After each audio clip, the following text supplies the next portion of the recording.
सबको मसीह में जय मसीह की। कितने लोग आज दुखी हैं? पिछली बार जब ये सवाल पूछा था तो मिथिल ने हाथ उठाया था, लेकिन आज उसने हाथ नहीं उठाया। खुशी की बात है। मैं विश्वास करता हूँ कि आज के वचन से परमेश्वर हम सबसे बात करेगा।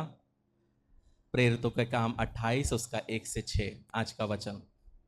Acts chapter 28 versus 1 to 6। जब हम बच निकले तो पता चला कि यह द्वीप माल्टा कहलाता है। वहाँ के निवासियों ने हम पर अनोखी कृपा की, क्योंकि मेह बरसने के कारण ठंड थी। इसलिए उन्होंने आग सुलगाकर हम सबको ठहराया। जब पौलुस ने लकड़ियों का गट्ठा बटोर कर आग पर रखा तो एक सांप आंच पाकर निकला और उसके हाथ से लिपट गया। जब उन निवासियों ने सांप को उसके हाथ में लटके हुए देखा तो आपस में कहने लगे, सचमुच ये मनुष्य हत्यारा है। और यद्यपि समुद्र से बच गया तो भी न्याय ने जीवित रहने ना दिया। तब उसने सांप को आग में झटक दिया और उसे कुछ हानि ना पहुंची। परंतु वे बाट जोहते थे कि वह सूझ जाएगा और एकाएक गिर के मर जाएगा। परंतु जब वे बहुत देर तक देखते रहे और देखा कि उसका कुछ भी नहीं बिगड़ा, तो अपना विचार बदल कर कहा, ये तो कोई देवता है। आज का मैसेज का टाइटल है, घायल लेकिन अभी भी खड़े हैं। क्या है? घायल लेकिन अभी भी खड़े हैं। अपने पास वाले व्यक्ति को थोड़ा सा देखकर बोलो, मैं घायल तो हो सकता हूं लेकिन मैं अभी भी खड़ा हूं। मैं घायल तो हो सकता हूं लेकिन अभी भी खड़ा हूं। प्रियो, कोविड के बाद हम सब यहाँ पे खड़े हैं।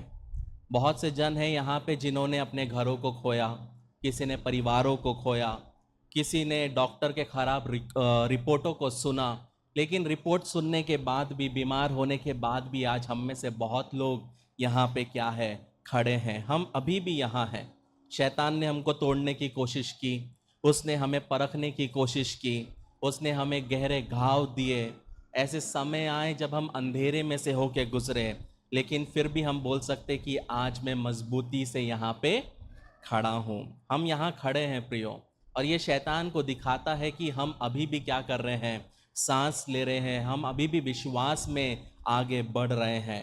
शैतान ने हमें तोड़ने के कगार तक ला लिया, लेकिन सब बातों के बाद भी हम यहाँ पे क्या है, खड़े हैं। शैतान को बहुत बार लगा कि उसने हमें हरा दिया, और बहुत बार हमें भी लगा कि शायद मैं हार गया, लेकिन हमारा जीवित परमेश्वर ने हमें हारने नहीं दिया। हमारे जीवित परमेश्वर ने हमारा मुंह कभी काला होने नहीं दिया। बहुत बार ऐसा समय आया कि हम हार मान चुके थे। बहुत बार हमने ऐसा सोचा कि सब कुछ खत्म हो गया था, लेकिन बहुत बार ऐसा हुआ कि हमने सोचा चलो मैं प्रभु को छोड़ देता हूँ। बहुत बार हमने क्विट करने का सोचा, बहुत बार हम सब कुछ छोड़कर जाना चाहते थे, लेकिन फिर भी आज हम यहाँ पे बैठे हुए हैं। हम यहाँ पे प्रभु में मजबूत खड़े हैं। बहुत बार हमें डर था कि हमारी भविष्य कैसा होगा, हमारा परिवार कैसा होगा, हमारे बच्चे कैसे निकलेंगे। हमारा मन परेशान था, हमारा दिल क्या था, वो टूटा हुआ था। लेकिन फिर भी हम में से बहुत लोग बोल सकते कि मैं यहाँ पे खड़ा हूँ, मैं यहाँ पे खड़ा हूँ। परमेश्वर ने मुझे थामा हुआ है। ये उसका अनुग्रह है प्रियो कि वो हमें थामा हुआ है, उसने हमें पकड़ कर रखा है। लेकिन आपको एक बात समझना है प्रभु प्रियो, कि बहुत बार जिंदगी कभी कभी ऐसे चौराहे पे हमें लेके आके खड़ा कर देती है जहाँ पे हमें समझ नहीं आता कि हमें करना क्या है। अगर मैं पुराने हिसाब से जीऊँगा तो मेरा जीवन नष्ट हो सकता है, लेकिन मुझे बदलने की आवश्यकता है। एक चीज़ हमेशा हमें समझना है, अगर हम एनिमल प्लैनेट में से देखेंगे तो बहुत सारे जानवर हैं जो अपने आप को बदलते हैं। ईगल जो है वो अपने ही पंखों को तोड़ता है। सांप जो है अपना अपना स्किन को बदलता है। प्रियो, अपने आप को बदलना, अपने आप को इवॉल्व करना, समय के अनुसार अपने आप को ढालना, ये हमारे लिए बहुत इम्पॉर्टेंट है। बहुत सारी सेवकाई क्यों ख़त्म हो जाती है, बहुत सारे परिवार क्यों ख़त्म हो जाते हैं, बहुत सारे बिजनेस बाप के समय में करोड़ों छापे, लेकिन बेटे के समय पे क्यों बंद हो जाते हैं? क्योंकि इवॉल्व नहीं होते। जब हम इवॉल्व होंगे प्रियो, तो क्या होगा हमारा, हम आगे जीवन में क्या करते हैं, बढ़ते जाते हैं। बहुत बार हमने सुना है कि यदि तुम यीशु मसीह को अपनाओगे तो क्या होगा, सब अच्छा हो जाएगा। और बहुत बार यही झूठा तरीके से लोगों को प्रभु में भी लाया जाता है, ये बोलकर कि अगर यीशु मसीह को अपनाओगे तो सब अच्छा होगा। अच्छा तो होगा, लेकिन प्रियो ये आधा सच है। यीशु मसीह ने कहा यदि तुम मुझे अपनाओगे तो तुम्हारे परिवार तुमसे नफरत करेंगे, तुम्हारे दोस्त तुमसे मुंह मोड़ लेंगे। इसलिए बहुत ज़रूरी है प्रियो, मैं जब किसी को प्रभु के बारे में बताता हूँ तो सबसे पहले चीज़ एक ही चीज़ बोलता हूँ, क्या तू मरने के लिए तैयार है? क्या तेरे परिवार अगर तुझसे नफरत करेंगे तो तुझे चलता है क्या? कहने का मतलब है प्रियो, अगर हम शुगर कोट मैसेज देंगे, मीठा मीठा मैसेज देंगे, तो जब आंधी और तूफान आएंगे तो ये लोग क्या हो जाएंगे, ये पीछे हट जाएंगे। लेकिन पहले से सच्चाई बताकर जब हम किसी को सुसमाचार सुनाते हैं तो उनको पता है कि सबसे वर्स्ट क्या हो सकता है। कहने का मतलब है प्रियो, बहुत बार मसीह जीवन में हम आते हैं ये सोच के सब अच्छा हो जाएगा, लेकिन मसीह जीवन में आने के बाद हमारे जीवन में बड़े बड़े तूफान आने लगते हैं। और प्रियो, अगर शैतान ये तूफान को हमारे जीवन में ला रहा है तो एक बात समझने की बात है, उसको हम स्वीकार कर सकते हैं। लेकिन अगर तूफान खुद परमेश्वर हमारे जीवन में आने देता है तो हम क्या करेंगे? यदि प्रॉब्लम परमेश्वर खुद हमारे जीवन में आने देगा तब हम क्या करेंगे? हम हर चीज तो शैतान पे ब्लेम कर सकते हैं कि कुछ भी बुरा हुआ हम बोलेंगे शैतान ने किया, कुछ भी बुरा हुआ हम बोलते हैं, अपनी गलतियों को भी हम शैतान बेचारे पे मढ़ देते हैं कि शैतान की वजह से है। लेकिन अगर हमारे जीवन में प्रियो कुछ प्रॉब्लम हो रहा है और कुछ आंधी और तूफान आ रहा है, और अगर ये आंधी और तूफान की वजह परमेश्वर हो और परमेश्वर ने ही वो आंधी और तूफान हमारे जीवन में आने के लिए अनुमति दिया है, तो हम क्या करेंगे? कहने का मतलब है प्रियो कि हमारी जिंदगी में परमेश्वर जब आंधी और तूफान को भेजता है वो हमें तोड़ने के लिए नहीं होता, बल्कि वो हमें और मजबूत बनाने के लिए होता है। बहुत बार हम मुश्किलों से भागना चाहते हैं, लेकिन जब आंधी और तूफान आते हैं तो ऑटोमेटिकली हे प्रभु करके घुटनों पे हम आ जाते हैं। बहुत बार हमारे जीवन में प्रार्थना का उत्तर ही वो तूफान है। पता है क्यों? क्योंकि हम जो मांग रहे हैं वो मांगने को जो पाना है, वो पाने के लिए वो व्यक्ति बनना है कि हम उसके हकदार हो। और वो हकदार कब बनेंगे? जब आंधी और तूफान आएगा और हम जब दुआ करेंगे और अपने जीवन में परिवर्तन को लाएंगे, तब सही चीज सही समय पे परमेश्वर हमको क्या करेगा, देगा। लेकिन कोई भी इसमें से गुजरना नहीं चाहता क्योंकि ये कठिन है, ये जटिल है। लेकिन प्रियो, सच्चाई ये है कि ये जरूरी है कि हमें क्या करना है, इन तूफानों में से होके गुजरना है। ये जरूरी है कि हमको ये आंधी में से होके गुजरना है, क्योंकि जब तक आपका परमेश्वर छटाई नहीं करेगा आप बहुतायत से फल नहीं लाने पाएंगे। तो यहाँ पे जो हमने वचन देखा, 27वां वचन, जब 27वां अध्याय जब हम देखते हैं, पौलुस को रोम जाना है। रोम को जाने के समय क्या होता है, वहां पे तूफान आता है। तूफान आने के बाद में वो जो शिप रहती है वो टूट जाती है, और पहला वचन जो हम देखते हैं वो माल्टा नाम के द्वीप में आ जाता है। लेकिन सवाल पहला ये उठता है कि पौलुस यहाँ कैसे पहुंचा? कहने का मतलब है अक्सर हम भी हमारे जीवन में जब हम दुख में, मुसीबत में, तकलीफ में, प्रॉब्लम्स में फंस जाते हैं, हम हमसे ये सवाल करते हैं कि हम ये परिस्थिति में कैसे पहुंचे हैं। लेकिन ये समझना है प्रियो कि बहुत बार हमारे जीवन में हम जो मौसम से होके गुजर रहे हैं, जो सीजन से होके गुजर रहे हैं, वो सीजन से होके गुजरना हमारे लिए बहुत आवश्यक है। आपको समझना है कि पौलुस कहाँ जा रहा है? रोम जा रहा है। रोम में उसको क्या करना है? यीशु मसीह की गवाही देना है। और वहीं पे पौलुस का खात्मा भी होता है, वहीं पे उसको मारा भी जाता है। लेकिन आपको समझना है कि यहाँ पे इस शिप में 276 लोग हैं, 276 लोग हैं, और वो एक ऐसे तूफान में फंस जाते हैं। और ये तूफान के बीच में यीशु मसीह क्या करता है? स्वर्गदूत को भेज के पौलुस को दर्शन देता है कि तुझे रोम में जाना है। मतलब परमेश्वर उसको आश्वासन देता है ये तूफान तो है, लेकिन इन तूफान के मध्य में मैं क्या हूं? मैं नियंत्रण में हूं। कहने का मतलब है कि पौलुस पहले ही बोल देता है कि तूफान आने वाला है, ये शिप क्या होगी? ये टूट जाएगी। लेकिन उन्होंने पौलुस की सुनी नहीं। लेकिन कहने का मतलब ये है प्रियो कि जब शिप टूटा तो पौलुस ने कहा जिनको तैरना आता है वो तैर के निकल जाओ, और जो नहीं तैर सकते, जो शिप के टूटे टूटे जो पट्टियां हैं, लकड़ियां हैं, उसको पकड़ कर तुमको क्या करना है? तुमको आगे निकलना है। प्रियो, हम में से यहाँ कितने लोग बैठे हैं? आप में से कितने लोग बोल सकते हैं कि आज हम यहाँ जो यहाँ तक पहुंचे हैं, कुछ टुकड़ों को पकड़कर यहाँ तक पहुंचे हैं? मेरी जिंदगी की गवाही तो यह है प्रियो कि मैं तो कब का डूब जाता था, लेकिन परमेश्वर ने डूबने नहीं दिया। कुछ ना कुछ लकड़ियां, कुछ ना कुछ हाथ, कुछ ना कुछ तिनकों को पकड़ पकड़ कर परमेश्वर आज मुझे यहाँ तक लेके आया है।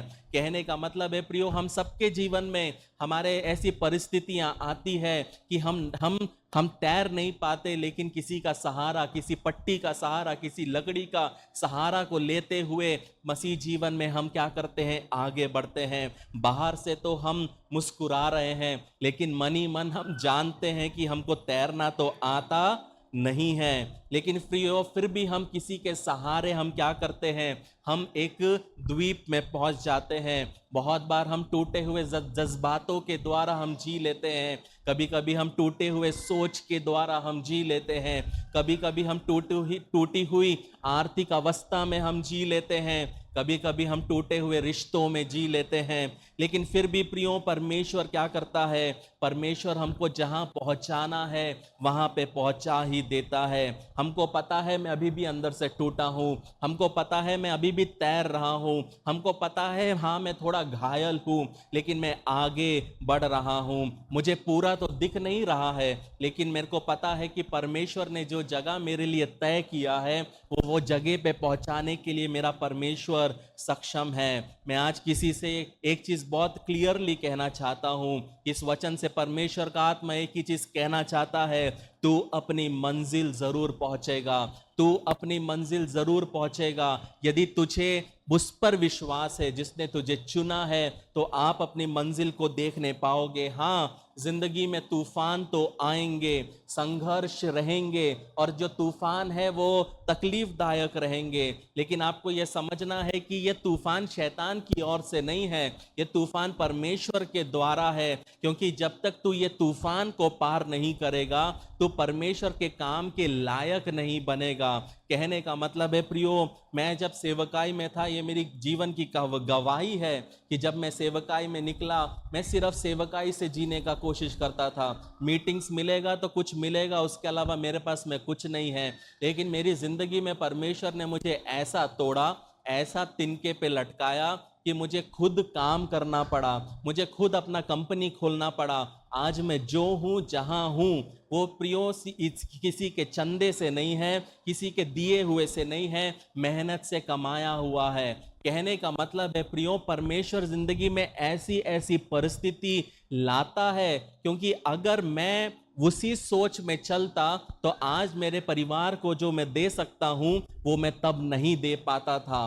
कहने का मतलब है प्रियो, परमेश्वर हमारे इस सोच को बदलना चाहता है, हर एक चीज को बदलना चाहता है। यदि हम हमारी सोच को नहीं बदलेंगे, पूर्वजों से जैसे हम जीते हुए आ रहे हैं, हम वैसे ही जीते चले जाएंगे। लेकिन यदि हम अपनी सोच को बदलेंगे, समय के अनुसार मेहनत करेंगे, तो परमेश्वर हमारे हाथों को बल देगा, परमेश्वर हमारे हाथ के काम को आशीषित करेगा, और वो क्या करेगा? हमें बढ़ाएगा। इसलिए बहुत जरूरी है प्रियो कि जब परिस्थिति हमारे जीवन में विपरीत हो, ये कभी नहीं समझना कि ये शैतान की ओर से है। बहुत बार परिस्थिति आपको और अच्छा बनाने के लिए है, आपको और परमेश्वर के करीब ले जाने के लिए है। ये तो हम है कि हर चीज शैतान पे डालते हैं और हम अपने आप को बदलना जिंदगी में नहीं चाहते। लेकिन याद रखना प्रियो, जो बदलेगा नहीं वो आगे कभी बढ़ नहीं पाएगा, वो वैसे ही अपनी जिंदगी काट के खत्म हो जाएगा। लेकिन जो अपने आप को बदलेंगे वो उकाब की नाई अपने स्ट्रेंथ को रिन्यू करेंगे और ऊंचाइयों की ओर जाते जाएंगे। जब हम यहाँ पे पहला वचन पढ़ते हैं प्रियो, यहाँ पे हम देखते हैं कि उनकी जो नाव है वो टूट चुकी है, लेकिन यहाँ पे पौलुस को स्वर्गदूत बोलता है कि 27वें अध्याय में कि वो क्या करेगा, वो उसको जिंदा वहां पहुंचाएगा। मतलब वहां पे पौलुस को पता था कि एक आंधी आने वाली है, लेकिन आपको समझना है प्रियो कि ये आंधी के बीच में भी हर एक जन जब डरा हुआ था, सिर्फ पौलुस ही एक व्यक्ति था जिसके अंदर में एक निश्चय था कि मैं जीवित बचूंगा। कहने का मतलब है प्रियो, जब आप अपने जॉब में होंगे, बहुत सारे लोगों को लगेगा कि मेरी जॉब छूट सकती है, लेकिन आप ही होंगे जिसके अंदर में वो निश्चय होगा कि ये जॉब छूटेगी नहीं। पता है क्यों? परमेश्वर स्वप्न के द्वारा या परमेश्वर अपने वचन के द्वारा आपको दिखाएगा कि 2 साल के बाद तू भी वो जो चेयर है सीईओ का, वहां पे वो चेयर तेरा होगा।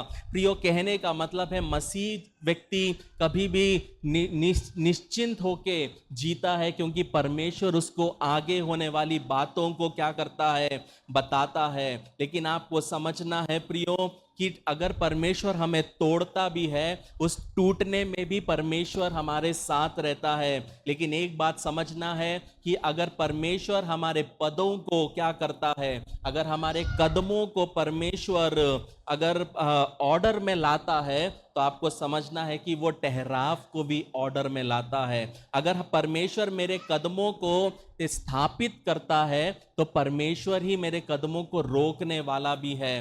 कहने का मतलब है प्रियो, हम बहुत बार परमेश्वर जो बोला है वो हम करते हुए जाते हैं, लेकिन जब परमेश्वर पूर्ण विराम लगाने के लिए बोलता है, परमेश्वर जब फुल स्टॉप लगाने के लिए बोलता है, हम लगा नहीं पाते। लेकिन कहने का मतलब है प्रियो, जब परमेश्वर हमें रुकने बोलता है एक ऐसे समय पे जब हमको लगता है कि सब अच्छा चल रहा है, तो प्रियो हमको ये समझना है कि ये उसकी योजना का हिस्सा है। सच कहे तो रुकना क्या होता है? असुविधाजनक होता है। तूफान के बीच में कौन रुकना चाहेगा? अगर हमारे जीवन में अगर हम रोड में भी ट्रैफिक में फंस जाए, हम में से कितने लोग ट्रैफिक में खड़े रहना पसंद करेंगे? हम सब सोचेंगे कहीं से तो कट मार के हम निकल जाए। लेकिन यहाँ पे प्रियो सवाल ये पूछना है कि हमारे जीवन में तूफान तो है, लेकिन हम में से कितने लोगों ने इन तूफान के लिए परमेश्वर को कभी धन्यवाद दिया है? हम सब अपने नए घर के लिए धन्यवाद देते हैं, नौकरी के लिए धन्यवाद देते हैं, कुछ परमेश्वर ने आशीष दी तो हम सबको 4 लोगों को उठा उठा के बताते हैं। लेकिन हम में से कितने लोगों ने जब तूफानों के लिए परमेश्वर को धन्यवाद दिया है, पर हमारे जीवन के खराब हालातों के लिए परमेश्वर को धन्यवाद दिया है? प्रियो, यही तो डिफरेंस होता है एक मसीही और एक गैर मसीही में। यही तो डिफरेंस होता है एक साधारण विश्वासी में और दूसरा विश्वासी जिसमें प्रकाशन है। क्योंकि साधारण विश्वासी सिर्फ अच्छाई को लेना चाहता है, साधारण विश्वासी सिर्फ प्रमोशंस को लेना चाहता है, साधारण विश्वासी नए नए टेंडर्स लेना चाहता है। लेकिन जो प्रकाशन वाला विश्वासी है, जब उसके जीवन में आंधी और तूफान आता है प्रियो, पता है वो घुटने पे आके क्या बोलता है? वो घुटने पे आके बोलता है, धन्यवाद प्रभु जी इस सिंह के कुंड के लिए, क्योंकि मैं देखने जा रहा हूं कि तू कैसे सिंह के मुंह को बंद करता है। जो प्रकाशन वाला विश्वासी है, जब वो आग के बीच में जाता है, तो परमेश्वर को धन्यवाद देगा कि धन्यवाद प्रभु जी कि तूने मुझे इस आग की भट्टी में डाला, क्योंकि मैं चौथे व्यक्ति को देखने वाला हूं। प्रियो, ये होता है सोच एक मसीही व्यक्ति का कि जब हमारे जीवन में प्रॉब्लम्स आता है, हम किस तरह अपने जीवन का निर्वाह करते हैं। हमको ये समझना है कि तूफान हमें तोड़ नहीं रहा है, तूफान हमें बना रहा है। क्योंकि प्रियो, हमें सहना तो पड़ेगा, क्योंकि अगर हम सहेंगे नहीं तो हम वो बनेंगे नहीं जो परमेश्वर हमको बनाना चाहता है। क्या कभी सोचा है परमेश्वर के पुत्र को क्यों सहना पड़ा? क्या परमेश्वर कोई ऐसा रास्ता निकाल नहीं सकता था कि यीशु मसीह को एक इंजेक्शन दे के पेन फ्री क्रूस पर चढ़ा नहीं सकता था? आज के जो आविष्कार है तब यीशु मसीह परमेश्वर कर नहीं सकता था? वो सब कर सकता था, लेकिन सहना जरूरी है। हमारे जीवन में दर्द और तकलीफ से होके गुजरना जरूरी है, क्योंकि ये दर्द और तकलीफ ही हमें परमेश्वर के और करीब लेके जाती है। कहने का मतलब है प्रियो कि हम हमेशा आशीषों के लिए दुआ करते हैं, हम हमेशा परमेश्वर से कुछ पाने के लिए दुआ करते हैं। क्यों ना हम आज से हमारी सोच बदले, हमारी दुआ बदले कि परमेश्वर तुझे मेरे जिंदगी में जो आंधी तूफान लाना है चलेगा मुझे, लेकिन मैं चाहता हूं कि मैं तेरे जैसा बनूं। प्रियो, हम हमेशा कहते हैं परमेश्वर से कि मुझे ये प्रॉब्लम से हटा, ये प्रॉब्लम मेरे जिंदगी से दूर कर। क्यों ना हम ये दुआ करें कि तू मुझे इतना बल दे कि ये प्रॉब्लम को मैं फेस कर सकूं। मैं गोलायत से लड़ना चाहता हूं, मैं शेर से लड़ना चाहता हूं, मैं भालू से लड़ना चाहता हूं, मैं इस परिस्थिति से हार नहीं मानना चाहता हूं। हाँ, मुझसे नहीं हो पाएगा, मुझे तेरा सहारा चाहिए। प्रियो, ऐसे रात रहे हैं मेरे, जब मैं अकेले अपने कमरे में, मैं अपने घुटनों में 6-6 घंटे बैठ के अपने विवाह के लिए रोया हूं, अपनी परिस्थिति के लिए रोया हूं, क्योंकि मेरे पास कोई नहीं है, मेरा कोई गॉड फादर नहीं है, कोई डिनोमिनेशन नहीं है, किसी से मदद मांगने के लिए नहीं है। लेकिन मुझे एक चीज पता है कि जब मैं घुटने पे आ जाऊंगा तो ये स्वर्ग मेरे लिए लड़ेगा। कहने का मतलब है प्रियो, ये सोच हमारे जिंदगी में आना बहुत जरूरी है। आज मैं जो परिस्थिति से होके गुजर रहा हूं वो आपको शायद पता भी नहीं होगा, लेकिन मुझे पता है कि मेरी जो लड़ाई है उसको जीतने के लिए मुझे पुलपिट नहीं चाहिए, मुझे लड़ाई के लिए मुझे अपने घुटनों पे आना है। और मेरे घुटने जब टिकते हैं तो स्वर्ग मेरे लिए लड़ता है। ये सोच और ये विचार, ये माइंडसेट हमारे जीवन में होना बहुत जरूरी है, क्योंकि कई बार प्रियो तूफान ही एकमात्र तरीका होता है जिससे परमेश्वर हमारा ध्यान खींचता है। ये समझना बहुत जरूरी है। तो जब हम यहाँ पे देखते हैं प्रियो कि परमेश्वर यहाँ पे बहुत बार अकेला पौलुस महसूस तो किया होगा, लेकिन इस अकेलेपन पे भी परमेश्वर ने अपने दूत को भेजा। लेकिन आपको समझना है प्रियो कि ये जो एक मौसम से पौलुस होके गुजर रहा था, एक तूफान से होके गुजर रहा था, हफ्ते हफ्ते पानी में अंधेरे में वो लोग थे, खाने के लिए कुछ नहीं था, लेकिन वहां से मौसम क्या बदल होता है, मौसम बदलता है और परमेश्वर उनको एक द्वीप में लाता है, एक दरवाजे को खोलता है। कहने का मतलब है प्रियो जो दुश्मन उनका सामना करना था, वो दुश्मन क्या करता है, उनके लिए एक आश्वासन का कारण बनते हैं। जब हम दूसरा वचन पढ़ते हैं, वहां पे लिखा है, वहां के निवासियों ने हम पर अनोखी कृपा की, क्योंकि मेघ बरसने के कारण ठंड थी, इसलिए उन्होंने आग सुलगाकर हम सबको ठहराया। यहाँ पे देखना है प्रियो कि यहाँ पे जो द्वीप इन लोगों को जानता नहीं था, वो द्वीप उनके लिए क्या कर रहा है, दया दिखा रहा है, कृपा दिखा रहा है। लेकिन आपको समझना है प्रियो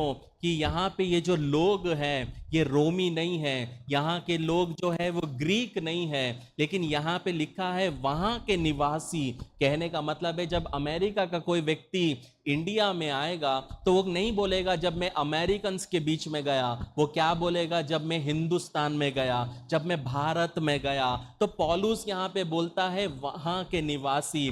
दूसरे ट्रांसलेशन में लिखा है बारबेरियंस।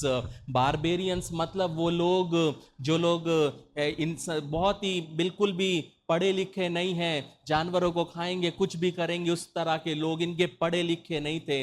लेकिन परमेश्वर क्या करता है, इन लोगों को उपयोग में लाता है, एक दूसरे संस्कृति के लोगों को क्या करता है, पौलुस और ये 276 लोगों के लिए क्या करता है, उपयोग में लाता है। प्रियो, समझने की बात यह है, आज इस वचन से परमेश्वर एक चीज बहुत क्लियरली कहना चाहता है, तुम्हारे अगले मौसम में जो लोगों को परमेश्वर इस्तेमाल करेगा वो ना ही तुम्हारे बोली के होंगे, वो ना ही तुम्हारे रंग के होंगे, वो ना ही तुम्हारे भाषा के होंगे, लेकिन परमेश्वर ऐसे लोगों को आपके जीवन में उपयोग में लाएगा जिनका बैकग्राउंड आपके जैसा नहीं होगा, लेकिन ऐसे लोग आपके ऊपर कृपा दिखाएंगे। बहुत बार हम हमारे परिवार के ऊपर में सोचते हैं मेरा भाई मेरे लिए कुछ करेगा, मेरा मामा मेरे लिए कुछ करेगा, मेरा काका मेरे लिए कुछ करेगा, लेकिन इस वचन से आत्मा एक ही चीज बोलना चाहता है, भूल जाओ, कोई कुछ नहीं करेगा, लेकिन परमेश्वर ऐसे लोगों को आपके जीवन में लेके आएगा जो आपके लिए खड़ा रहेगा। याद रखना प्रियो, जब जोसेफ के खुद के खून ने, जब जोसेफ को खुद के खून ने गड्ढे में डाल दिया बेचने के लिए, पता है परमेश्वर ने किसको उपयोग में लाया? परमेश्वर ने उसके कजन्स को उपयोग में लाया, परमेश्वर ने अमालेकियों को उपयोग में लाया। कहने का मतलब है इश्माइलाइट्स को उपयोग में लाया। जिन पर कहने का मतलब है प्रियो, परमेश्वर बहुत बार प्रियो अपने खून को उपयोग में नहीं लाता। परिवार वाले हमारे बहुत बार सबसे बड़े क्रिटिक्स रहेंगे, परिवार वाले ही सबसे बड़ा हम पे उंगली उठाने वाले रहेंगे। हमारे रिलेटिव्स और हमारे घर वाले ही बोलेंगे तू कोई काम का नहीं, तू नल्ला है, तू कोई काम का नहीं। लेकिन आपको समझना है प्रियो, परमेश्वर आपके जीवन में ऐसे लोगों को लाएगा जिसके बारे में आपने कभी कल्पना की नहीं होगी। हम हमेशा सोचते मेरे वर्ग के लोग हो, मेरे भाषा के लोग हो, मेरा कुटुंब हो, मेरा परिवार हो। लेकिन एक चीज समझना है प्रियो, दाऊद के पास भी बहुत भाई लोग थे, लेकिन दाऊद के जीवन को आप स्टडी कर लो, दाऊद जब राजा भी बना तो दाऊद का एक भी भाई दाऊद के साथ में नहीं था।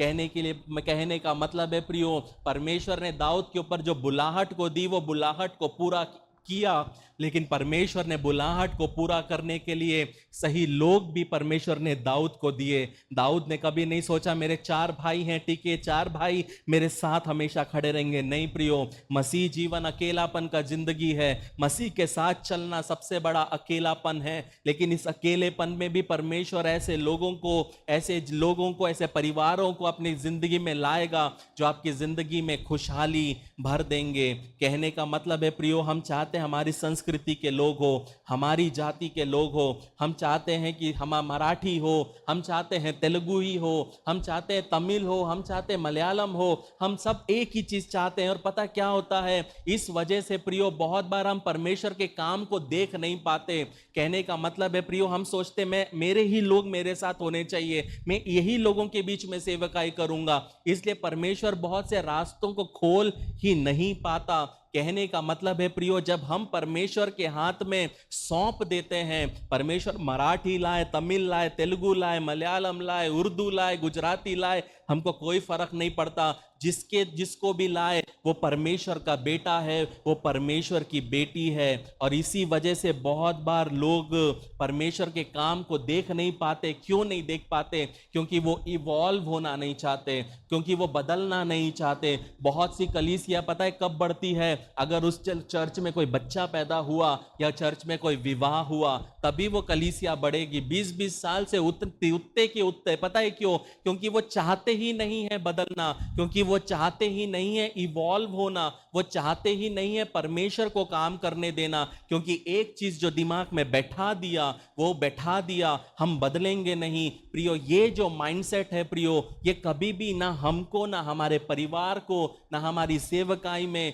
हमको कभी भी आगे बढ़ने नहीं देगी। परमेश्वर का काम करने का तरीका बहुत अलग है। कहने का मतलब है प्रियो, ऐसा ना हो आपकी जिंदगी की सबसे बड़ी आशीष आप अपनी सोच के वजह से छोड़ दो। ऐसा ना हो आप अपनी जिंदगी की सबसे बड़ा परमेश्वर का काम आपकी सोच के वजह से खो ना दो। कहने का मतलब है प्रियो, यहाँ पे जो लोग, वहाँ के निवासियों के दिल में परमेश्वर ने काम किया, और पौलुस और 276 लोगों के लिए क्या किया? उन्होंने आग जलाया। लेकिन यहाँ पे सोचने वाली एक बात है प्रियो, यहाँ पे लिखा है वहां मेंह बरसने के कारण क्या थी? ठंड थी। लेकिन यहाँ पे आपको समझना है प्रियो, नीचे में इंग्लिश में लिखा है because of the rain that was falling. मेह ऊपर में लिखा है, इंग्लिश में रेन लिखा है। अब अगर बारिश हो रही है, ठीक है, ठंड है, ठंड में अगर मैं लकड़ी जला रहा हूं तो बात है, लेकिन मेरा सवाल ये उठता है कि बारिश में लकड़ियां कौन जलाता है? कहने का मतलब है गीली लकड़ियां कौन जलाता है? लेकिन यहां पे ये देखना है प्रियो कि वो गीली लकड़ी बारिश होते हुए जगह पे वो लकड़ियों को क्या करते हैं? इकट्ठा करते हैं, और वो क्या करते हैं? वो उसको जलाते हैं। मैंने परमेश्वर से पूछा ऐसे कैसे हो सकता है। परमेश्वर का आत्मा एक ही चीज़ बोला, मुझे फ़र्क नहीं पड़ता हालात क्या है, मुझे फ़र्क नहीं पड़ता गीली लकड़ी है या सूखी लकड़ी है। यदि गीली लकड़ी पे एलिया के लिए परमेश्वर ने आग उतारा तो कोई भी परिस्थिति परमेश्वर के लिए नामुमकिन नहीं है। कहने का मतलब है परमेश्वर को फर्क नहीं पड़ता आपकी परिस्थिति गीली है या सूखी है। प्रियो, यदि आप परमेश्वर को काम करने दोगे तो आपकी परिस्थिति को बदलने के लिए वो सक्षम परमेश्वर है। आपको लग सकता है कि मैं परमेश्वर के काम के लायक नहीं हूं, आपको लग सकता है मैं टूटा हूं, मैं थका हुआ हूं, और आपको लग सकता है कि मैं इतना सूख चुका हूं, मैं इतना गीला हो चुका हूं, परमेश्वर मुझे क्या जलाएगा। लेकिन आपको समझना है प्रियो कि परमेश्वर आपको जला सकता है, और परमेश्वर जब आपको उपयोग में लाएगा तो आप सोच भी नहीं सकते कि वो कैसे लाएगा। लेकिन अपने आप को उसके हाथ में देना बहुत ज़रूरी है। लेकिन एक चीज़ समझना है प्रियो कि यहाँ पे गीली लकड़ियाँ लोग चुन रहे हैं, मतलब वो लोगों में भी विश्वास है कि गीली लकड़ी को हम जला सकते हैं। कहने का मतलब है प्रियो, मेरी ज़िंदगी में मैं हमेशा ऐसी दुआ करता हूँ प्रियो, जो आपकी भी होनी चाहिए, कि मेरी ज़िंदगी में ऐसे लोग होने चाहिए जब मैं विपरीत परिस्थिति में भी कुछ बोलूं तो वो मेरे साथ खड़े रहे। यहाँ पे पौलुस लकड़ियां उठा रहा है, उसके साथ दूसरे लोग भी उठा रहे हैं, क्योंकि उनको विश्वास है कि पौलुस ने बोला था नाव टूटेगी, नाव टूटी। अब पौलुस लकड़ी उठा रहा है तो हम भी उठाएंगे।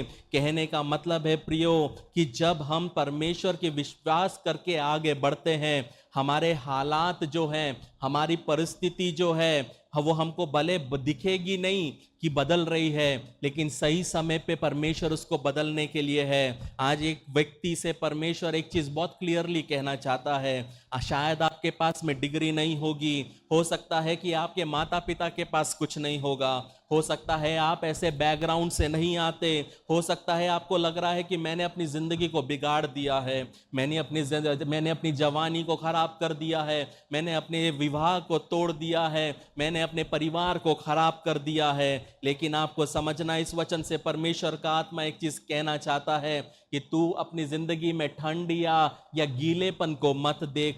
अगर वो चाहेगा तो वो उस परिस्थिति को भी बदलने के लिए सक्षम परमेश्वर है। अगर उसने तब किया, अगर उसने एलिया के लिए गीली लकड़ी चलाई, अगर उसने पौलुस के समय पे गीली लकड़ी चलाई, यदि हम अपने आप को समर्पित करेंगे तो परमेश्वर हमारे लिए भी कर सकता है। कहने का मतलब है प्रियो, हमारे जीवन में अलग अलग मौसम आएंगे, हालात बदलेंगे, लेकिन कोई उसको रोक नहीं पाएगा, क्योंकि आपके अंदर जो है वो इस पृथ्वी में से, संसार से बढ़कर है। वो परमेश्वर आपके लिए सब कुछ कर सकता है। इसलिए प्रियो, बहुत ज़रूरी है कि पर तूफान आपको मिटा नहीं पाएंगे, शैतान आपको रोक नहीं पाएगा, मौसम आपको रुका नहीं पाएंगे, यदि आप विश्वास से परमेश्वर के साथ चलोगे। यहाँ पे लिखा है, जब पौलुस ने, तीसरा वचन, जब पौलुस ने लकड़ियों का गट्ठा बटोर कर आग में रखा। बाइबल कहता है प्रियो, यहाँ पौलुस लकड़ियों को इकट्ठा कर रहा है और आग में डाल रहा है। कहने का मतलब है प्रियो, ये समझने का बात है प्रियो कि वो एक टापू में है। कहाँ पे है? टापू में है। तो ये लकड़ियाँ कहाँ से आ रही है, ये लकड़ियाँ कहाँ से आ रही है, ये समझना बहुत ज़रूरी है। एकाएक वो क्या हुए हैं, वो अपना पूरा सामान लेके टापू पे नहीं गए हैं। ध्यान से सुनना ये वचन, ये वो सामान लेके टापू पे नहीं गए हैं, जो था पहने हुए पानी में कूद के टापू में गए हैं। उनके पास कुल्हाड़ी नहीं है, आरी नहीं है, वो इतने दिनों से समुद्र में थे, खाना नहीं खाया, इतने बलवंत नहीं है कि वो पेड़ों को तोड़ सके। तो सवाल ये उठता है, लकड़ियां कहाँ से आई? कहने का मतलब है प्रियो, ये पता कौन सी लकड़ियों को उठा रहे हैं? ये वही लकड़ियां हैं जो शिप से टूट के पानी से बह के किनारे तक आ चुकी है, और कुछ कुछ लकड़ियां होंगी जो वहां पड़ी होगी। लेकिन मेरा कहने का मतलब है प्रियो कि एक चीज समझना है कि जो चीज एक मौसम में आपका डूबने का कारण हुआ, वही चीज दूसरे मौसम में आपको गर्माहट देने का भी कारण हो सकता है। ये समझना बहुत जरूरी है। जो लकड़ियां टूटकर उनको पानी में डुबा दी। बाद में वही लकड़ियां परमेश्वर ने उपयोग में लाया जलाने के लिए, ताकि उनको गर्माहट मिल पाए। कहने का मतलब है प्रियो, जो मौसम ने आपको तोड़ दिया, जो सीजन ने आपको तोड़ दिया, वही मौसम, वही चीज आपके लिए एक ईंधन दूसरे मौसम में बन सकता है। कहने का मतलब है, जो दुख आपने झेला, जो रिश्ता टूटा, जो मायूसी आपने सही, जो रोना आपने देखा, कि प्रियो एक चीज समझना है, हर एक चीज को परमेश्वर आने वाले मौसम में उपयोग में ला सकता है। इसलिए कभी भी प्रियो समझना मत कि आपका रोना व्यर्थ गया, कभी भी ये समझना मत कि आपका दर्द व्यर्थ में गया। हर एक रोना, हर एक दर्द, हर एक उदासी, हर एक अकेलापन, ये हर एक चीज दूसरे मौसम में एक बहुत बड़ा आशीष बन के हमारे जीवन में आता है। जब हम उसके बाद का वचन पढ़ते हैं, वहां लिखा है, तो उसकी उसी वचन का दूसरा भाग जब हम पढ़ते हैं, वहां लिखा है, तो एक सांप आंच पाकर निकला और उसके हाथ से लिपट गया। प्रियो, यहां पे देखना है कि जैसे ही उसने लकड़ियों को पौलुस ने आग में डाला, अचानक से सांप निकल गया। प्रियो, कहने का मतलब है कि सांप उन लकड़ियों में पहले से था, लेकिन प्रियो सवाल ये उठता है कि वो पहले बाहर क्यों नहीं आया? अभी तक तो छुपा हुआ था, लेकिन पहले बाहर क्यों नहीं आया? पता, इसमें से एक बहुत अच्छी सीख मिलती है। कई बार प्रियो, हम हमारे जीवन में ऐसे गट्टियों को, ऐसे लोगों को अपने जीवन में लेके चलते हैं जो सांप रहते हैं, लेकिन वो दिखते नहीं हैं। लेकिन जब खराब परिस्थिति आती है, जब कठिन परिस्थिति आती है, जब दुख भरी परिस्थिति आती है, तब क्या होता है, उनका असल चेहरा निकल के बाहर आता है। वो छुपे रहते हैं, वो आपके साथ चलते हैं, वो आपके साथ बैठते हैं, वो आपके साथ ही खाते भी हैं। क्योंकि जब तक कठिन परिस्थिति नहीं आएगा, तब तक यीशु मसीह को क्यों छोड़ना?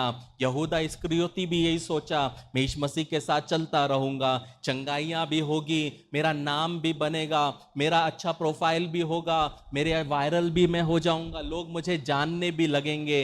लेकिन कठिन परिस्थिति आया तो यीशु मसीह को चूम के छोड़ने वाला, कठिन परिस्थिति आया तो उसके चेले उसको चूम कर छोड़ के भाग गए। कहने का मतलब है प्रियो, यहां पे समझना है कि जो सांप ने पौलुस को तब तक काटा नहीं जब तक वो आग के करीब नहीं गया। कहने का मतलब है, बहुत बार शैतान आपके जीवन में जब हमला करता है, वो हमला करता पता है कब है? जब आप अपने मकसद से 1 फीट दूर रहते हैं, जब आप अपनी जिंदगी के सबसे बड़े गवाही से 24 घंटे दूर रहते हैं, तब शैतान आपकी जिंदगी में सबसे बड़ा क्या करता है? वो वार करता है। कहने का मतलब है प्रियो, जब जिंदगी में वार होते हैं शैतान का, इसका मतलब ये नहीं है कि आप हार रहे हैं, इसका मतलब ये है कि आप कहीं पे बहुत करीब हैं, आप कुछ परमेश्वर का बहुत बड़ा काम को देखने वाले हैं। लेकिन समझना है प्रियो कि वो उसके हाथ से लिपटा रहा। जब हम चौथा और 5वां वचन पढ़ते हैं, वहां पे लिखा है, जब उन निवासियों ने सांप को उसके हाथ में लटके हुए देखा तो आपस में कहा, सचमुच ये मनुष्य हत्यारा है कि यद्यपि समुद्र से बच गया तो भी न्याय से जीवित ना रहने ना दिया। तब उसने सांप को आग में झटक दिया, उसे कुछ हानि नहीं ना पहुंची। जब हम चौथा वचन में आते, वहां पे देखते हैं कि जब वो लकड़ियों के गट्ठर को आग में डालता है, अचानक से क्या होता है? सांप वहां पे आता है। यूजुअली अगर आप सांप को, हम सब ने देखा है, एनिमल प्लैनेट में, डिस्कवरी में हमने सबको देखा है, बहुत रेयर होता है सांप डसने के बाद वहां रहता है, सांप अटैक करके पीछे हो जाता है। लेकिन ये वाला जो सांप था प्रियो, ये लीच के जैसे पौलुस को क्या किया? चिपक गया। कहने का मतलब है प्रियो, वैसे ही बहुत बार जिंदगी में ऐसे भी हमारे जिंदगी में लोग आएंगे जो हमको लगेंगे कि ये कभी डसेंगे नहीं, लेकिन जब खराब परिस्थिति आएगी तो ये हमको डसेंगे और ये हमको छोड़ के भी चले जाएंगे। लेकिन आपको समझना है प्रियो कि यहाँ पे वो सांप उसको लटका रहा, लेकिन हम होते तो क्या करते, हम होते तो क्या करते, हम एकदम से चिल्लाते, हम एकदम से कुछ ना कुछ करते। पता है यहाँ पे सीखने वाली बात क्या है? जब हम यहाँ पे देखते, पौलुस ये नहीं बोलता यीशु के नाम से सांप तू मर जा, पौलुस नहीं बोलता। पौलुस एकदम से अन्य भाषा नहीं बोलता। पौलुस एकदम से परमेश्वर का नाम व्यर्थ में नहीं निकालता। पता पौलुस क्या करता है जो हमको सीखना है? पौलुस चुप रहता है। हमारे जिंदगी में प्रॉब्लम आएगा तो हम इमीडिएट कॉल करके किसी को हमको बताना है। पौलुस के हाथ में सांप ने काट दिया, लेकिन पौलुस क्या करता है? चुपचाप रहता है। और पौलुस पता क्या करता है? पौलुस उसको क्या करता है? झटक देता है। आपको समझना है, वो जो मैं बताने जा रहा हूं ध्यान से सुनना, कि चुप रहना कमजोरी नहीं होती। समझदार लोग अपने बड़े कदमों को शोर नहीं मचाते। चुप रहना कमजोरी नहीं है प्रियो। समझदार लोग कभी भी परमेश्वर के काम को लोगों को नहीं दिखाते। हर बार बोलना जरूरी नहीं है, हर बात को जोर जोर से बताना जरूरी नहीं है। पता है क्यों? बहुत बार हमारे जीवन में शैतान का अटैक ही इसलिए आता है क्योंकि अननेसेसरी हम लोगों को दिखाते रहते हैं, अपने छुपे हुए खजाने को लोगों को दिखाते रहते हैं। हमको जो नहीं बताना हम वो भी उनको बताते रहते हैं। इसलिए बहुत जरूरी है प्रियो, पौलुस क्या करता है? वो चुप रहता है और शैतान जो सांप है उसको झटक देता है। समझने की बात है, पौलुस ने सांप को लेके ऐसे भागते भागते भागते जंगल में नहीं फेंका। पता है क्यों नहीं फेंका? उसने क्या किया? सांप को आग में डाला। मतलब कुछ रिश्ते जो है उसको खत्म करना जरूरी है। बहुत बार चूहे पकड़ने के बाद हम दूसरे की गली में छोड़ देते हैं और फिर बाद में वो फिर से चूहा हमारे घर पे ही आता है। कहने का मतलब है, जब परमेश्वर एक सांप आपको दिखाता है, वो सांप को, चाहे वो गलत इंसान है, गलत रिश्ता है, गलत व्यवहार है, आपको वो चीज को अपने पास से फेंकना नहीं है, बल्कि उसको अग्नि कुंड में, आत्मा में उसको जला के राख करना है। उसको क्या करना है? खत्म करना है। कहने का मतलब है प्रियो, सोशल मीडिया में जाकर उन लोगों का प्रोफाइल देखना बंद करो जो आपको छोड़ चुके हैं। प्रोफाइल देखकर ये सोचना बंद करो उनकी जिंदगी में क्या चल रहा है। कितने लोग ऐसा करते हैं मुझे पता है, कोई हाथ नहीं उठाएगा, लेकिन प्रियो ये आदत हमको बंद करना है। जिन्हें परमेश्वर ने हमारी जिंदगी से निकाल दिया है, कहने का मतलब है जो निकल गया है वो हमारी आजादी है। मतलब कहीं ना कहीं वो हमारी आजादी को रोक रहे थे। कहने का मतलब है प्रियो, जो परमेश्वर ने आपको दिया है वो आपके लिए काफी है। इसलिए प्रोफाइल सर्च करके उनका प्रोफाइल को स्टडी करने की जरूरत नहीं है। फेक आईडी बनाकर फॉलो करके उनकी जिंदगी में क्या हो रहा है देखने की आवश्यकता नहीं है। अपना वैल्यू बढ़ाओ, अपना वैल्यू बढ़ाओ। परमेश्वर में आप कौन हो, अपना वैल्यू बढ़ाओ। बहुतों ने सोचा होगा प्रियो कि उनके बिना आप कुछ कर नहीं पाओगे। ऐसे कितने लोग बोल सकते हैं कि मेरे जिंदगी में ऐसी परिस्थिति आई जब उन्होंने किसी ने बोला मेरे बिना तू कर नहीं सकता। बहुतों ने आपको बोला होगा मेरे बिना तू आगे नहीं बढ़ पाएगा, लेकिन आज परमेश्वर आपको यहां बिठाया हुआ है। बहुतों ने बोला होगा तू अकेले कैसे परिवार को लेकर चल सकती है, तू अकेले कैसे परिवार को लेकर जाएगा। मैं भी देखता हूं परमेश्वर ने हमको यहां पे खड़ा किया है। कहने का मतलब है प्रियो, बहुत लोग आएंगे आपकी जिंदगी में ये बोलने के लिए मेरे बिना तेरा कुछ नहीं हो सकता, और जब कोई बोले तो परमेश्वर का धन्यवाद देना, क्योंकि यहोवा ईरे एक अद्भुत काम मेरे जिंदगी में करने वाला है। कहने का मतलब है प्रियो, परमेश्वर के हाथ 2 फीट के नहीं हैं प्रियो, परमेश्वर के हाथ बहुत बड़े हैं। परमेश्वर के पास लोगों की कमी नहीं है, बस आपका विश्वास होना चाहिए, आपका सोच होना चाहिए, परमेश्वर पे आपका आसरा होना चाहिए। जब हम 6वां वचन पढ़ते वहां पे लिखा है, परंतु वे बाट जोते रहे कि वह सूझ जाएगा, एकाएक गिर के मर जाएगा।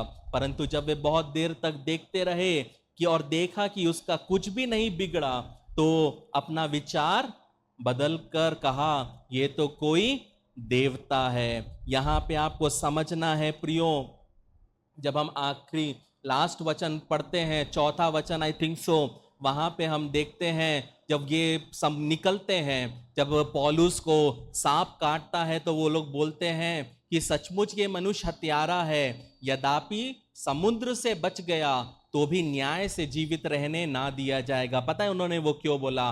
फिर से हम 6ठे वचन में आएंगे। क्योंकि वो लोग समुद्र को एक भगवान मानते थे, उसका नाम था नेपट्यून, और उसके बाद में जस्टिस को एक भगवान मानते थे, उसका नाम था डाइक। कहने का मतलब है प्रियो, ये लोगों को लगा कि इनके देवताओं का क्या हुआ, पौलुस के ऊपर में क्या हुआ, न्याय हुआ है। क्योंकि समुद्र से तो बच गया, लेकिन दूसरे भगवान ने भी पौलुस को पकड़ लिया है। अब क्या होगा? इंसाफ होगा। ये जितने भी लोग थे 276, ये सभी लोग कोई अच्छे नहीं थे। किसी ने मर्डर किया था, सब जेलवासी लोग थे, सबने कुछ ना कुछ गलत किया था। एक ही व्यक्ति था जो मसीही जीवन, पवित्र जीवन जी रहा था। पता उसका नाम क्या है? वो था पौलुस। अब आपको समझना है प्रियो, यहां पे जब लोगों को लगा कि न्याय होने वाला है, वहां पे परमेश्वर एक रास्ता खोलने लगता है। कहने का मतलब है प्रियो, परमेश्वर को पता है कि वहां पे क्या हो रहा है। बहुत बार हमारे जीवन में जब हम लोगों के अनुसार नहीं चले, हमको भी बोला होगा परमेश्वर देख लेगा, हमको भी बोला होगा परमेश्वर तेरा न्याय करेगा, हमको भी बोला होगा वो आग है ना, वो आग तेरे पे गिरेगा। लेकिन प्रियो, हम आज भी यहाँ जीवित है। पता है क्यों? क्योंकि किसी के बोलने से हमारे ऊपर आग नहीं गिरेगा, किसी के बोलने से हमें श्राप भी नहीं लगेगा, क्योंकि वो जीवित परमेश्वर, राजाओं का राजा, प्रभुओं का प्रभु कौन है? वो हमारे साथ है। कहने का मतलब है प्रियो, यहाँ पे उन लोगों को उनने क्या किया? ये एक इलाज बना दिया। मतलब कि जस्टिस होगा तो क्या होगा? लिखा है पहले क्या होंगे? पहले वो सूज जाएगा, फिर वो गिर जाएगा, और फिर वो मर जाएगा। बहुत बार लोगों ने भी सोचा होगा, देखो अभी ये यहां से जो निकला है ना, देखना 24 घंटे में मुझे फोन करेगा, फिर आएगा मेरे पैरों पे गिड़गिड़ाएगा। ऐसे देखने वाले लोग बुढ़े होके मर जाएंगे, उनकी बातों पे ध्यान नहीं देना। कहने का मतलब है प्रियो, जो परमेश्वर पे विश्वास करते हैं, ये ऐसे लाइन बोलने वाले लोग कभी भी वो होने नहीं देगा परमेश्वर आपकी और मेरे जीवन में। पता इसका मतलब क्या है? लोगों ने ये स्ट्रैटेजी क्यों बनाई? लोगों ने ये 3 चीज क्यों बोला? क्योंकि लोग ऑलरेडी देख चुके हैं, किसी और को जब काटा तो उनने देखा कि वो भी सूज गए, वो भी गिर गए, और वो भी मर गए। कहने का मतलब है बहुत लोगों ने आपको, हो सकता है आपकी जिंदगी में दूसरे के तराजू से आपको तोला होगा।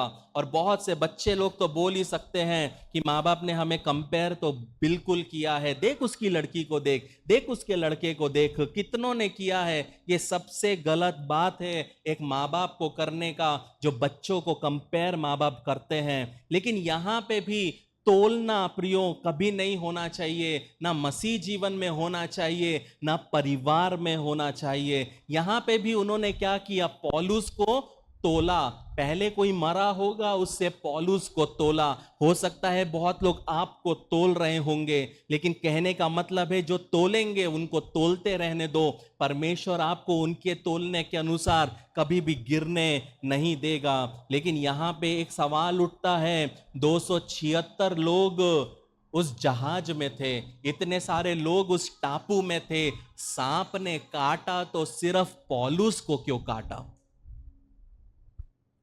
276 लोग वहां पे थे, सांप ने काटा तो सिर्फ पौलुस को ही क्यों काटा? पता है क्यों काटा? क्योंकि परमेश्वर का बुलाया हुआ व्यक्ति सिर्फ एक ही है। वो सांप अगर किसी को भी काटेगा तो वो व्यक्ति सूजेगा और मरेगा, लेकिन पौलुस को काटा तो पौलुस नहीं मरा। पता है क्यों नहीं मरा? क्योंकि परमेश्वर चाहता है एक गवाही। प्रियो, हमको बहुत बार लगता है कि ये मेरी जिंदगी है, ये मेरे बारे में है, ये मेरे परिवार के बारे में है। अगर आपको ये सोच है आपकी जिंदगी में कि ये आपके बारे में है या आपके परिवार के बारे में है, तो ये वहम को निकाल दो।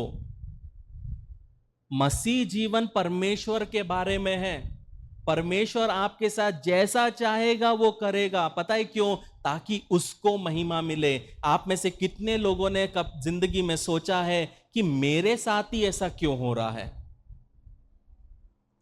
मेरे परिवार इतना बड़ा है, कोई प्रॉब्लम नहीं है किसी को, मुझसे ही क्या प्रॉब्लम है, मैं ही क्यों गिरता हूं, हम सब क्रिकेट खेलने जाते हैं, घाव मुझे ही क्यों लगता है, हम सब कहीं जाते हैं लेकिन प्रॉब्लम मुझे ही क्यों होता है। पता है क्यों होता है? क्योंकि उतने लोगों में तुम ही काबिल थे उस चीज को सहने के लिए, उतने लोगों में तुम ही काबिल थे उस गंदगी में से निकलने के लिए, उस गंदगी में खड़े रहने के लिए तुम ही काबिल थे। यह समझना बहुत जरूरी है प्रियो कि सांप ने सिर्फ किसको काटा?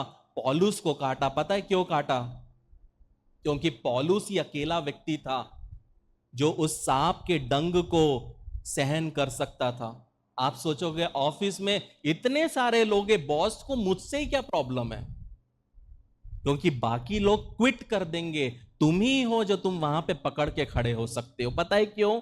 क्योंकि हमारे पास में वो है जो उनके पास नहीं है, वो है पवित्र आत्मा का दान, जो हमें बल देता है, जो हमें सामर्थ देता है, जो हमें समझ देता है। कहने का मतलब है हर परिस्थिति में परमेश्वर एक ही चीज चाहता है, उसके नाम की महिमा हो। और जब उसके नाम की महिमा कैसी होगी? जब आप गिर चुके रहेंगे, जब आपको सांप काट चुका रहेगा, जब आपका बॉस दिन ब दिन आपको प्रताड़ित करेगा, फिर भी आप उसके खिलाफ नहीं बोलोगे। लोग आपसे पूछोगे कैसे तू चुप रह सकती है, कैसे तू चुप रह सकता है, तब एक गवाही आपके मुंह से मिलेगी, मुझसे तो नहीं हो सकता, लेकिन जो मेरे अंदर है उससे ये हो सकता है। एक गवाही के लिए परमेश्वर आपके जीवन में क्या करता है? सांप को काटने की अनुमति देता है। लेकिन सवाल ये उठता है प्रियो, वो बच कैसे गया? वो बच कैसे गया? आज आप बच कैसे गए? कोविड आया, आप बच गए। एक्सीडेंट्स आया, आप बच गए। प्रॉब्लम्स आया, आप बच गए। दूसरों के परिवार टूट गए, आपका परिवार अभी भी खड़ा है। पता है क्यों? पौलुस को जब सांप ने काटा, कहां काटा? हाथ में काटा। जब एक सांप काटता है तो उसका जहर जो है शरीर के हर अंग को क्या करता है? जकड़ता है, काम करने से रोकता है। हाथ में काटा है तो हाथ और दिल कितना पास है। पौलुस को चुटकियों में मरना था लेकिन मरा नहीं। पता है क्यों? कोई बता सकता है क्यों? गेस कर सकते हो? बोलो महेंद्र, क्यों नहीं मरा? समुद्र का पानी ज्यादा पी लिया? नयन, क्यों नहीं मरा? कोई गेस कर सकते हैं? पता है क्यों नहीं मरा? उसके लहू में यीशु मसीह का लहू है। उसके लहू में यीशु मसीह का लहू है, क्योंकि वो प्रभु बोझ लेता है। परमेश्वर का काम प्रियो बहुत अद्भुत होता है। हम ये ब्रेड को और प्रभु बोझ को क्या करते हैं? बहुत छोटे में आंकते हैं, लेकिन ये जब हम पीते हैं प्रियो, ये वो बल देता है कि जब हमें कोई जहर भी क्यों ना दे दे, हम मरेंगे नहीं। अगर कोई हमें मारने की भी कोशिश करे, साइनाइड भी दे दे, हम मरेंगे नहीं। पता है क्यों? ये लहू में जीवित परमेश्वर का लहू बहता है। ये समझना जरूरी है कि पौलुस क्यों खड़ा रहा। 276 लोगों में पौलुस क्यों खड़ा रहा? क्योंकि उसके लहू में मसीह का लहू बह रहा है, जो उसने प्रभु बोझ के द्वारा लिया है। ये समझना है। हम क्यों नहीं गिरे प्रियो? हम घायल हुए, हम क्यों खड़े हैं?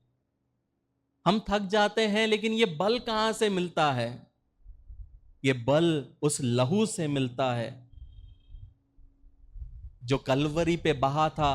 और विश्वास के द्वारा जब हम प्रभु बोझ लेते हैं, वो कुछ अंश जो हम लेते हैं विश्वास में, वो हमारे शरीर को तब्दील करता है लड़ने के लिए बीमारियों से। ये समझना है प्रियो, परमेश्वर का काम था वहां पे, लेकिन प्रियो सबसे बड़ा काम पता क्या था? उसके लहू का काम था।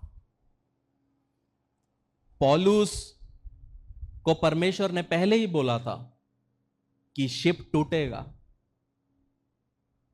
तुझे द्वीप में भी जाना है। लेकिन सब में बुरा चीज पौलुस के साथ ही हो रहा था। पौलुस सोच सकता था कि मेरे साथ ही क्यों हो रहा है, लेकिन परमेश्वर ने क्या किया आप बाद में पढ़ोगे।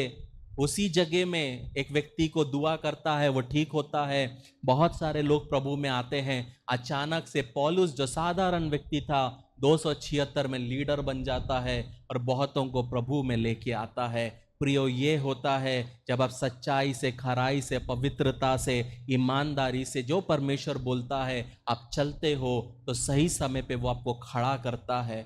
घायल जरूर होंगे हम जिंदगी में, हम गिरेंगे जरूर, हमें चोट भी लगेगी, दर्द भी होगा, लेकिन परमेश्वर हमेशा हमें नीचे नहीं रहने देगा।